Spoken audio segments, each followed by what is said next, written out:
मुझे यकीन न था इस तरह फंसाएगा कि दाल आटा और दही पर टैक्स लगाएगा। हमें पता ही न था निकलेगा दगा बनकर।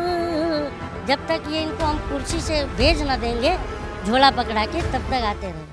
तो कहीं ना कहीं कैंडल मार्च जो है वो यहाँ पे निकाला गया और अब एक चुनौती जो है वो और दे दी गई है मोदी सरकार को कि 28 तारीख को जिस दिन संसद भवन का जो है वो उद्घाटन करेंगे प्रधानमंत्री मोदी, उस दिन वहाँ का घेराव होगा। यहाँ पे तो इनको पूरी तरह से करने नहीं दिया गया क्योंकि चारों तरफ जो है वो बैरिकेड लगा दिए गए। क्या लगता है कलीम जी कि अब संसद तो बहुत दूर की बात लग रही है? नहीं, दूर की बात नहीं है मैम। देखिए, सरकार को इतना जनता के प्रति जिद्दी नहीं होना चाहिए। मैं ऐसा मानता हूँ। और मैं बार बार कहता हूँ कि सरकारें जो होती है जनता के लिए होती है, और जो संविधान भी कहता है by the people for the people, तो उसका कहीं ना कहीं मुझे लगता है कि सरकार जो है उसको अनदेखा कर रही है। तो अब क्या मतलब आज इतने बैरिकेड लगा दिए गए, मतलब इतने उससे जो है कैंडल मार्च का जिस तरीके से बोला गया था, कहीं ना कहीं मौसम ने भी वो किया, मौसम ठंडा हो गया इस वक्त, लेकिन कैंडल जो है वो जल नहीं पाई। तो इसका संकेत पॉजिटिव समझे या नेगेटिव? ना, पॉजिटिव नहीं है।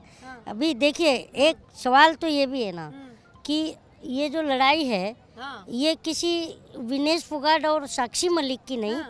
इस देश की जितने भी साक्षी मलिक है, इस देश की जितनी भी विनेश फोगाट है, उन पर भी है। क्योंकि देखिए, अगर मान लीजिए कि आज अगर साक्षी मलिक, विनेश फोगाट एक इंटरनेशनल खिलाड़ी है, मैं बार बार कह रहा हूँ, तो अगर उनकी नहीं सरकार सुन रही है, तो जो गांव क्षेत्र में जो गरीब की बेटी है उनकी कौन सुनेगा?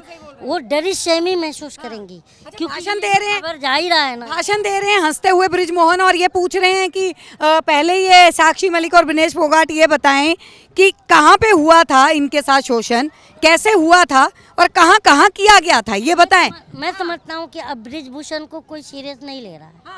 क्योंकि देखिए, उनकी जो उटपटांग बातें आ रही हैं वो हमें पसंद नहीं आ रही। कभी कहते हैं कि ऐसे फोटो खिंचा रही थी, तो कभी कहते हैं कि 15 रुपए का मेडल है, तो कभी कहते हैं कि मेरी बेटी जैसी है, तो कभी बोलती है पैसे लौटा दो।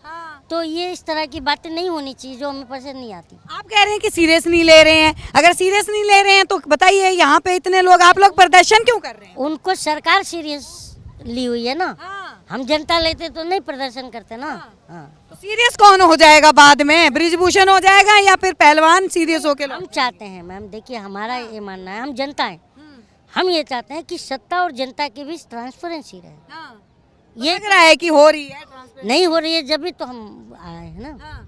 मोदी के तो विदेशी प्रधानमंत्री और मंत्री जो है वो पैर छू रहे हैं, बताइए। वो तो मतलब इस वक्त जो है देश को प्रेजेंट कर रहे हैं। वो कौन से देश की बात कर रहे हैं? वो अभी जो है ना गए हुए थे, जापान गए हुए थे, वहाँ पे भी उनके पैर छुए गए। जापान में ये नहीं देखी कि बाकी, अरे मैम जापान में आप एक खबर मिस कर गई।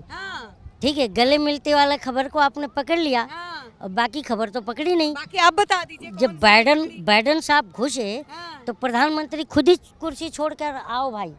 हाँ, और बाकी के यही तो सभ्यता है हमारे देश की कलीम जी। बाकी के राष्ट्रीय देश तो बैठे थे, उन्होंने अपनी कुर्सी तक नहीं छोड़ा। तो यही तो सभ्यता है हिंदुस्तान की। कैसी बातें कर रहे हैं आप? मैं ये मानता हूँ कि प्रधानमंत्री जापान जा सकते हैं, प्रधानमंत्री ऑस्ट्रेलिया जा सकते हैं, प्रधानमंत्री विदेश की किसी भी धरती पर जा सकते हैं, लेकिन कम से कम ये देश की बेटी हैं, इनको यहाँ से 2-3 किलोमीटर है, तो आके उनसे तो बात करना चाहिए। के हिसाब से ये है कि बेटियां हैं, घर की हैं, कोई बात नहीं, पहले बाहर का वो करते आप भारत की बेटी नहीं हो? बिल्कुल है आप हो ना। अगर आप पे कोई प्रॉब्लम्स आता है, टेंशन आता है, तो हम आपके भाई हैं, हमें टेंशन होगी नहीं होगी? बिल्कुल है ना। तो हम ये चाहते हैं कि आप लोग सुरक्षित रहो, तो हम भी सुरक्षित रहेंगे, देश भी सुरक्षित रहेगा। तो हमारा तो यही बोलना है। अब मैं बार बार यही कहता हूँ कि अगर मान लीजिए मीडिया है, जो देश का चौथा लोकतंत्र कहते हैं हम उसे, अगर स्तंभ, हाँ, देश का चौथा स्तंभ, अगर एक पिलर धराशायी हो गया तो घर गिर जाएगा। ये हमारा टेंशन। तो आप भी जनता के प्रति ईमानदार रहो, मीडिया बंधु, और सत्ता भी जनता की सुने। मीडिया ईमानदार है कलीम जी, कैसी बातें कर रहे हैं आप? अभी नोट में चिप वाला मसला तो गया ही नहीं। मतलब क्या नोट में चिप है? एक बात आप पकड़ लिए हैं? नहीं, मैं ये बात पकड़ लिया हूँ हाँ। कि मैडम जो 2000 का नोट जो छपाई होती है, आप एक नोट की छपाई की कीमत पता है आपको? आप भी पत्रकार हैं, कितना कितना है? हाँ, करोड़ों में आती है, लाखों में एक आती है। नोट की, हाँ, एक नोट की हाँ, 404 रुपया 18 पैसा। हाँ। तो बताइए ये सारे पैसे लेकिन रिटर्न। करेंसी तो खूब सारी वो होती है। मैम जरा बात तो सुनिए, हाँ। इसकी पूरी छपाई में कितना पैसा खर्चा गया? 1400 करोड़। हाँ, वही तो ये तो बता किसका रहे गया हैं। पैसा? हाँ। किसका गया? हाँ। जनता का गया। हाँ। प्रधानमंत्री तो जो भी यहाँ फैसला सुना देते हैं पैसा निकाल रहे हैं वो जनता बाहर। पर आती है। जो कांग्रेस ने दबा रखा है, दूसरे नेताओं ने दबा रखा है, विपक्ष वालों ने। हम जनता कांग्रेस वाले हैं तो क्या? जनता के लिए ही तो लगाएंगे। लाइन में हम लगे, हाँ। हाँ, नोटबंदी की लाइन में लगे, फिर आपने आके बोला ताली बजाओ, थाली बजाओ, दिया बजाओ, मोमबत्ती बजाओ, सब किए। आपने एक दो नेगेटिव उनके पकड़ रखे हैं, पॉजिटिव नहीं बताते। नेगेटिव नहीं पकड़े हैं, आप बात नहीं समझ रहे। प्रधानमंत्री जो कहते हैं हम जनता ईमानदारी से सुनते नहीं सुनते। मतलब प्रधानमंत्री ने कहा कि ताली बजा दो, कोरोना जाएगा, हमने बजा दिया। थाली बजा दो, तो हमने थाली बजा दिया। मोमबत्ती बजा दो, हमने वो भी बुझा दिया। घर की लाइट बुझा दो, हमने वो भी बुझा दिया। अब प्रधानमंत्री देख रहे हैं कि ये हमारी जिंदगी का, अभी तो बोल रहे हैं कि चुप हो जाओ, धरने से उठ जाओ। जनता की दिया बुझाने पर लगे हुए हैं। रोजी टेंशन बना हुआ है मिडिल क्लास पर। हाँ, तो क्या लगता है, अच्छा संसद में जिस तरीके से जाएंगे वहाँ पे हो सकता है कि पुलिस वाले जो है आंसू गैस भी छोड़ें, वो कुछ भी हो सकता है। देखिए वो तो है सरकार का अपना पॉइंट ऑफ व्यू है, जैसा उसे करना है करेगी। डर नहीं लग रहा? हम तो ये जानते, अब डरेंगे तो हमारी पीढ़ियाँ घूम। मोटा भाई है वो। देखिए मैं एक ही मोटा भाई हैं, पर जनता से मोटे नहीं हैं।